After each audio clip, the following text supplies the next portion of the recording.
नमस्कार, मैं रश्मि वर्मा, व्याख्याता, रायगढ़, छत्तीसगढ़ से। आज हम ओजोन परत के बारे में पढ़ेंगे। पृथ्वी के वायुमंडल के समतापमंडल में, स्ट्रेटोस्फीयर में एक परत है जो ओजोन गैस की बनी होती है। इसका सूत्र O3 है। यह नीले रंग की गैस है जो ऑक्सीजन से हल्की होती है। ये परत स्ट्रेटोस्फीयर में एक आवरण बना लेती है, एक परत बना लेती है जिसे ओजोन परत या सुरक्षा छतरी कहा जाता है। सूर्य से हमें 3 तरह का विकिरण मिलता है: दृश्य प्रकाश, अवरक्त प्रकाश और पराबैंगनी या अल्ट्रावायलेट रेज। इनमें से जो पराबैंगनी विकिरण होता है ये मानव जीवन के लिए बहुत घातक है। हमारी ये जो ओजोन परत है ये पराबैंगनी प्रकाश का लगभग 90 से 90 to 99% अवशोषित कर लेती है और उसे पृथ्वी पर आने से रोकती है।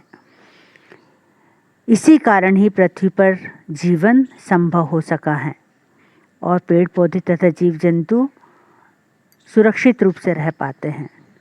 लेकिन वर्तमान में पर्यावरण में बढ़ते प्रदूषकों, खासकर CFC के कारण ओजोन परत का क्षरण होता जा रहा है और इसके कई दुष्प्रभाव देखने में आ रहे हैं जिनकी हम संक्षेप में चर्चा करेंगे।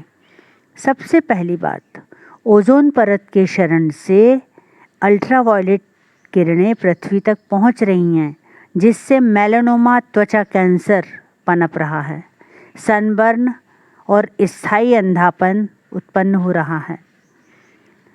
ये ओजोन का क्षरण मोतियाबिंद का भी कारण बन रहा है। ओजोन के क्षरण से जीवों की प्रतिरक्षा प्रणाली कमज़ोर होती जा रही है। पौधों की वृद्धि प्रभावित हुई है। उनमें प्रकाश संश्लेषण की दर प्रभावित होने से उत्पादन में भी कमी आई है।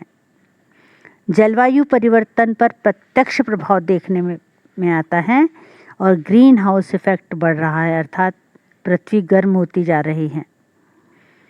एक विशेष बात, समुद्री फाइटोप्लैंक्टन ये उत्पादक हैं समुद्र के, और हम जानते हैं कि किसी भी खाद्य श्रृंखला में उत्पादक आधार की भूमिका निभाते हैं। ओजोन परत के क्षरण से समुद्री फाइटोप्लैंक्टन जो कि समुद्री खाद्य श्रृंखला के उत्पादक हैं ये नष्ट हो रहे हैं जिससे पूरी श्रृंखला प्रभावित हो रही है और उससे जुड़े जीव कम होते जा रहे हैं। धन्यवाद।